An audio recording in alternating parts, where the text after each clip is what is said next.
नमस्कार. जय जिजाऊ, जय शिवराय, जय जवान, जय किसान, जय भीम, जय महाराष्ट्र, भारत माता की जय.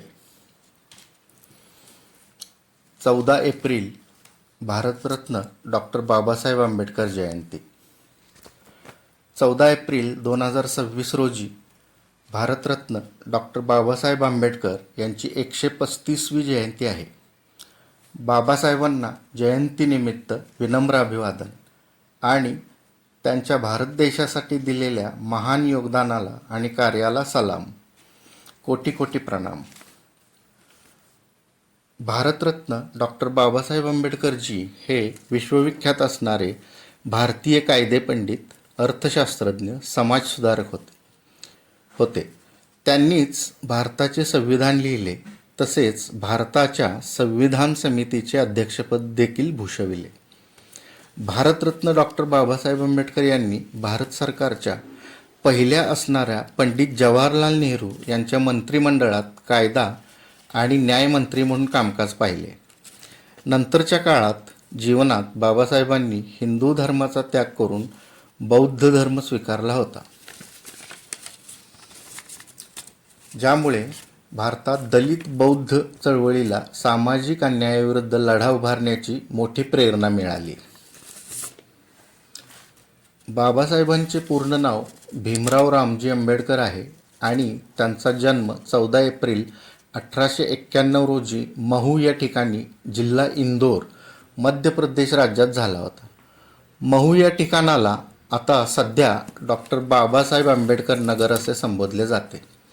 त्या काळात महू हे ठिकाण ब्रिटिश सरकारच्या अंमलाखाली होते आणि या ठिकाणी ब्रिटिश सैन्याची छावणी होती. आज या ठिकाणी महामानव भारतरत्न डॉक्टर बाबासाहेब आंबेडकर यांचे सुंदर जन्मस्थळ स्मारक उभारलेले आहे. महामानव बाबासाहेबांचे कुटुंब मराठी भाषिक असून त्यांचे मूळ गाव हे सध्याच्या महाराष्ट्रातील रत्नागिरी जिल्ह्यातील मांडणगड तालुक्यातील आंबवडे गाव आहे. बाबासाहेबांचे पूर्वज हे बऱ्याच काळापासून ब्रिटिश ईस्ट इंडिया कंपनीच्या सैन्यात काम करीत होते आणि त्यांचे वडील हे ब्रिटिश महू या ठिकाणच्या ब्रिटिश भारतीय सैन्यात कार्यरत होते.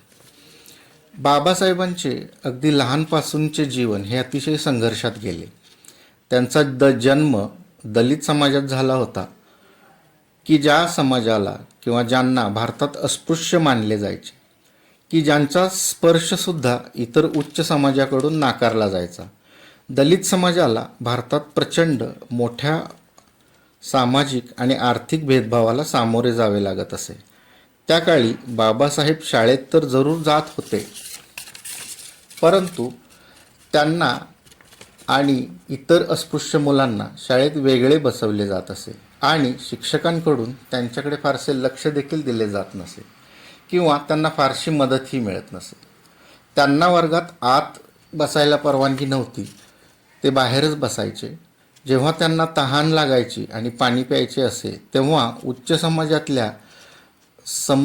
समाजातल्या समजल्या जाणाऱ्या समाजातील व्यक्तीला ते पाणी एका उंचीवरून ओतावे लागत असे, कारण त्यांना पाण्याला किंवा पाण्याच्या भांड्याला स्पर्श करण्याची परवानगी नव्हती. हे असे पाणी देण्याचे काम शाळेचा शिपाईसुद्धा करीत असे. कधीकधी त्यांना शिपाई जेव्हा हजर नसेल तेव्हा पाण्याविना तहानलेले राहावं लागत असे. बाबासाहेब लिहितात, जर शिपाई नाही तर पाणीसुद्धा नाही. म्हणजे शाळेत जर शिपाई गैरहजर असेल तर त्यांना अक्षरशः पाणीसुद्धा मिळत नसे. शाळेत बसण्यासाठी गोणीच्या पोत्यावर त्यांना बसावे लागे आणि ते पोते देखील त्यांना घरूनच न्यावे लागत असे. पुढे मुंबई विद्यापीठाच्या एल्फिन्स्टन कॉलेजमधून पदवी घेतल्यानंतर बाबासाहेबांनी कोलंबिया विद्यापीठ आणि लंडन स्कूल ऑफ इकॉनॉमिक्स येथे अर्थशास्त्राचा अभ्यास केला.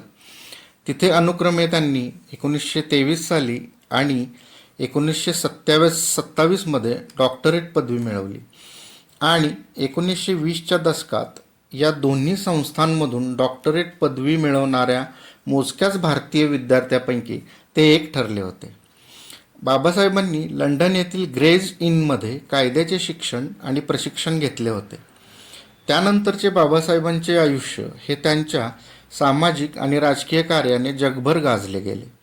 बाबासाहेबांनी नियतकालिके प्रसिद्ध केली, अनेक लेख लिहिले, दलितांच्या सामाजिक आणि राजकीय हक्कांसाठी सतत लढा दिला आणि भारत राज्याच्या स्थापनेत प्रचंड मोठे योगदान देखील दिले.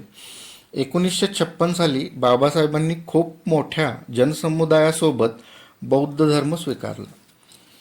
1990 साली भारताचा सर्वोच्च नागरी पुरस्कार भारतरत्न डॉक्टर बाबासाहेब आंबेडकरांना मरणोत्तर प्रदान करण्यात आला. भारतरत्न डॉक्टर बाबासाहेब आंबेडकर यांचे अनुयायी त्यांना सन्मानित करण्यासाठी जय भीम अर्थात भीमाचा जय जयकार या अभिवादनाचा वापर करतात. त्यांना बाबासाहेब या अतिशय आदरयुक्त उपाधीनेही संबोधले जाते. त्याचा अर्थ आदरणीय पिता किंवा वडील असा होतो. अशा थोर महामानव भारतरत्न डॉक्टर बाबासाहेब आंबेडकर हे भारताचे थोर कायदेपंडित, अर्थशास्त्रज्ञ, समाजसुधारक, राजकारणी. भारतरत्न डॉक्टर बाबासाहेब आंबेडकरजींना 14 एप्रिल या त्यांच्या जयंतीदिनी विनम्र अभिवादन.